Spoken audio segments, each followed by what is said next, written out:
The Spider-Man Brand New Day post-credits scene shows us the Spidey Tracker app locating Spider-Man on Earth in Queens. Then it moves out, glitches a little. Then we're shown Spider-Man's location in space, which is unknown. Now after seeing this, so many questions have arisen in my mind. The biggest among them is, will we get to see Spider-Man in Doomsday or not? And after overthinking this whole thing at least 1,000 times, I'm like 100% sure. The only question that arises is, which Spider-Man? So let's talk about everything one by one. Now if I start with Tom Holland's Spider-Man, what connection could we see in this movie, Brand New Day, to this Spider-Man's Doomsday? I would say not a lot, but one probable connection is Yelena. I mean, Spider-Man and Yelena are in contact with each other. They know each other. Meaning Yelena knows that he is Spider-Man, and in times of need, she can ask for his help. And I feel that a joint multiversal spaceship entering Earth's orbit could be a perfect opportunity. But even after that, the full Doomsday trailer we've seen has no mention of Tom Holland's Spider, no mention of Spider-Man anywhere. So if Yelena felt that Victor Von Doom is such a big threat that we need Spider-Man's help, she could definitely call him. But we didn't see him anywhere. Although we know these people are hiding a lot of things in the trailer. The number of people shown to us in that hall is definitely more than what we saw. But I'm still not 100% sure about it. And the reason is, Tom Holland hasn't been announced for Doomsday. That doesn't even matter. But if this Spider-Man had such a major role in this movie, we would have heard about it somehow, which we haven't. Yeah, maybe it's possible that to avoid spoilers for Brand New Day, after showing the whole picture in the trailer, they might have hidden this thing to avoid spoilers. But the possibility of this. I mean, if Tom Holland goes and does reshoots as well, it would be a very small role, which might be revealed in this movie's post-credits scene or somewhere. I mean, it's not going to be that significant like we experienced in Infinity War. But if Tom Holland's Spider-Man isn't coming, that doesn't mean a Spider-Man can't appear. There are 2 more, actually 3 more. Let's talk about them. Starting off with Peter 3, which is Andrew Garfield's Spider-Man. So I recently watched all the Spider-Man movies and did their recap and stuff, and uploaded it for members only because we've been trying for the past many weeks. But Sony didn't remove the copyrights. They started striking one after another. So we had no other choice. So my point is, after watching No Way Home, I realized that what Tom Holland's Spider-Man did is a very noble deed, but because of that, the fate of all these villains hasn't changed. I mean, it might have changed for them, but the timeline they came from, that hasn't changed. Because according to Marvel's time travel rules, if you go back in time and change anything, the future ahead doesn't change. Instead, a new timeline is created. Right? So that means, by curing Electro and sending him back, it won't affect Electro's main future. This cured Electro will create a new timeline. And this is where it gets really interesting. Because, music, they cured 5 villains. Now when these people go back to their respective timelines, 5 different timelines will be created from them. I'll tell you everything one by one. So first let's start with Lizard. Dr. Kurt Connors was cured by them. He went back to the timeline. Now the interesting music part here is, if you remember the Amazing Spider-Man 1, at its end, Andrew's Spider-Man cures Kurt Connors. Which means he must have turned evil again later, and became the Lizard again. Due to which Andrew's Spider-Man, who has now become rageful, who doesn't pull his punches, must have killed him for some reason, knowingly or unknowingly. And this is where he will return back to. Now since he's cured, Andrew's Spider-Man will have no reason to kill him, so his life will be saved. But will it make any major difference to the story ahead? I don't think so, because Gwen is still dead, and one villain getting cured isn't going to fix Andrew Garfield's Spider-Man. he gets his redemption in No Way Home. And this is something I'm sure about, that both these Spider-Men would have returned to their main timeline, because no very remarkable change happened to their powers or their life trajectory. You can just write it off as it was meant to happen to them. Like how it happens, you know, the Avengers were meant to time travel. Similarly, these two Spider-Men were meant to travel the multiverse. Then comes Electro. And if you remember in No Way Home, Max himself says that before coming to this universe, he was totally overcharging and absorbing all the energy. And he arrived here at exactly that moment. This is most likely that scene from The Amazing Spider-Man 2 where Electro was almost about to die. So if this Max returns at that same moment, two things will happen. Either such a huge current will hit him that he'll die right there, or because he has no powers now, maybe it's possible that he starts living a normal life. He returns to being the older self that he was. That nerd Max Dillon we saw. But I know you're not waiting for this question. The question is, will Gwen be saved by him getting cured and going back? This is a very tricky part, to be honest. I mean, it's possible she might be saved, but in The Amazing Spider-Man 2, Goblin comes only after Electro's death, and then that entire Gwen sequence happens. So him surviving or getting cured, I don't think it will make any major difference to Gwen's death. Although I hope it does, but the chances are very less. After this comes Tobey Maguire's Spider-Man. And I will be very honest. I feel the probability of Tobey appearing is very high. There are two reasons for this. The first is the point where we left Tobey's story in No Way Home. His future has now become quite interesting from there. Because let's talk about it. The second point is that a lot of strong rumors are coming out. Not leaks. I talked about it in Rose First too, that some toys and stuff were coming featuring Tobey Maguire's Spider-Man. Although no confirmation has been received about that thing, still there are quite strong rumors. But what I said, that Tobey Maguire's future is more intriguing than Andrew Garfield and Tom Holland's Spider-Man. More interesting. Why is that? So we saw three villains of Tobey Maguire. One of them was Sandman. With Sandman 2, it's the same lizard-like thing. Because we didn't see that Sandman dying till Spider-Man 3. Which means, maybe he dies later on. So curing Sandman and sending him back isn't going to make any major difference to Tobey Maguire's Spider-Man's future. Then comes Norman Osborn. So after being cured, Norman will reach exactly the place where he was about to die. I mean, in front of his glider's blades, so he will probably die.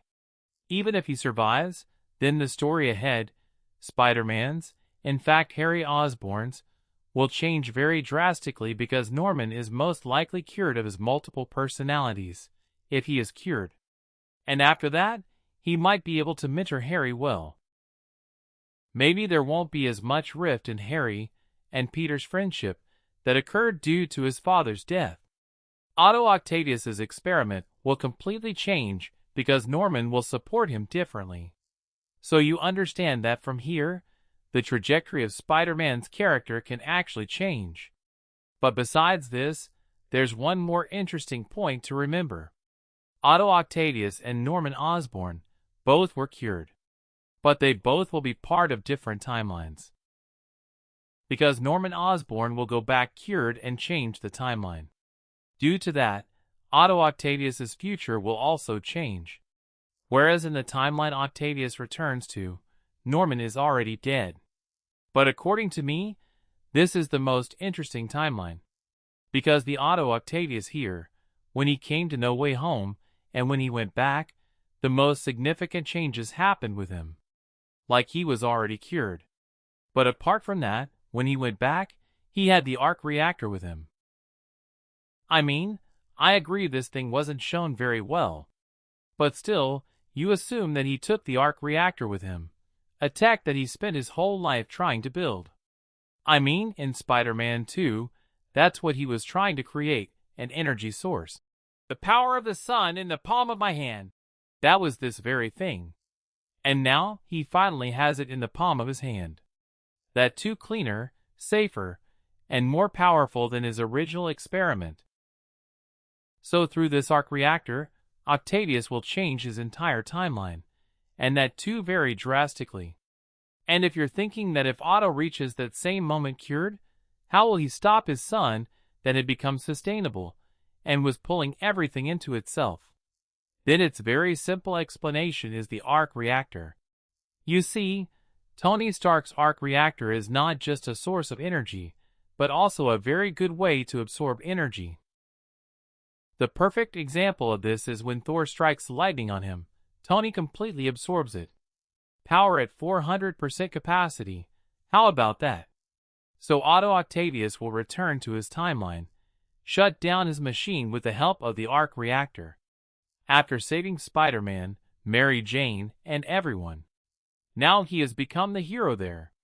And maybe he might not do crime fighting, but he can definitely help Spider-Man. Because there was already chemistry between him and Peter. They had a relationship. You can understand this to a great extent like the first Spider-Man game that came out, where Otto specifically designed some devices for Spider-Man. So it's possible we might see the same thing in this movie too, where Otto specifically designs many new things for Spider-Man. And because of this timeline improves in a very different way. Especially when you remember that this Otto Octavius has also experienced nanotech through Tom Holland's Spider-Man. And by experience, I mean it was in his arms. I mean, he absorbs the nanotech from his suit. So Otto knows that nanotech can be used to make Spider-Man more powerful. Maybe it's possible that this world, the one we saw in Sam Raimi's Spider-Man 2, has changed a lot. Here, technology has become very advanced. You can imagine it somewhat like a steampunk type. Tobey Maguire's Spider-Man has his own nanotech suit, which Otto would have designed for him. And since he has seen those 4 arms coming out from Tom Holland's Spider-Man's back, so it's possible he might give that thing to Tobey Maguire too. Basically, Tobey Maguire might have an Iron Spider suit, which is not a very big deal. And most likely, we'll get to see this very timeline in Avengers, Doomsday. Because this is a branch timeline. This is a world that is not meant to exist. And that's why Incursion is happening with it. And if you imagine Tobey Maguire's Spider-Man in Sam Raimi's universe, it will never come to your mind that he can defend his world. Through an incursion, he wasn't able to stop 2 villains together. But if this Spider-Man has a nanotech-made, Arc Reactor-powered suit, you know, possibilities are endless. And then you also know that he is capable of defending his world. But you know what the most dangerous thing about this whole theory is? That if Tobey Maguire's or Andrew Garfield's Spider-Man appears from any of these timelines in Doomsday, then they won't be the ones we saw in No Way Home. Especially the Tobey one, because if Dr. Octavius goes back in time and changes things, then the trajectory of Tobey Maguire's Spider-Man we saw in No Way Home has changed. And like I said, he returned to his original timeline. But because changes have occurred in this Spider-Man's life after Octavius was cured, he is going to be a different one. And he won't have any memories of meeting Tom Holland's Spider-Man or Andrew Garfield's Spider-Man in No Way Home. But in this post-credits scene, this Spider-Man shown to us after the glitch was not on any Earth. I felt like he is in space. After which I have this continuous feeling that maybe his Earth has been destroyed in the incursion. And this Spider-Man survived only because he has that nanotech suit which is helping him breathe in space. Or maybe it's possible he is on that Fantastic Four ship. Throughout these scenes, it's Tobey Maguire's Spider-Man, just not being shown to us. I mean, I don't know about you guys, but I enjoy hearing all these things a lot. And if I talk about comic books and time runs out, although Spider-Man doesn't have a very big role, it was mainly focused on the Illuminati, S.H.I.E.L.D., Captain America, and them fighting among themselves. Okay. And they were trying to fight incursions too. Spider-Man doesn't appear anywhere in this whole picture. If he comes, it's for very brief moments. But he has a very important role in Secret Wars. So I can't help but think that they will use the Tobey Maguire Spider-Man in the same way, which can make his role quite big in Secret Wars. At least important, if not big. Then next, many people also pointed out that maybe it's possible that instead of Tobey and Andrew's Spider-Man, it might be Miles' Spider-Man. Because that glitch felt quite a bit like Across the Spider-Verse. I don't think that is happening, brother. Because you guys look at the entire trajectory of Doomsday. Okay, the way the Russos have done the casting, these guys are heavily relying on nostalgia. So in such a scenario, Miles Morales' Spider-Man appearing makes no sense.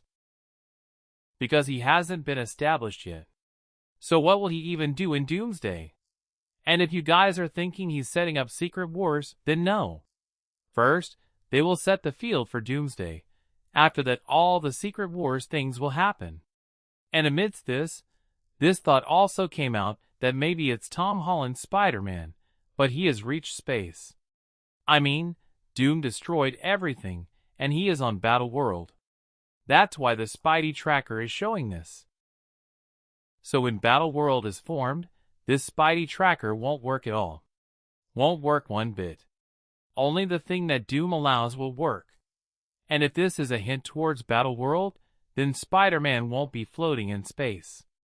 A world called Battle World would be shown where he would be. Like music, they could have shown a world that they say Unknown World or Battle World, and Spider-Man there. But anyway, I'm drifting off onto a very unknown, unwanted trajectory. I want to know what you guys think about it. In my mind, after watching No Way Home, there are many questions, and Brand New Day's post-credit scene does what is called adding fuel to the fire on these questions. Because it quite literally tells you that the things left unanswered after No Way Home regarding those two Spider-Men, maybe we're going to get their answers. Let's see what happens. Let's see what happens. I'll meet you in the next one.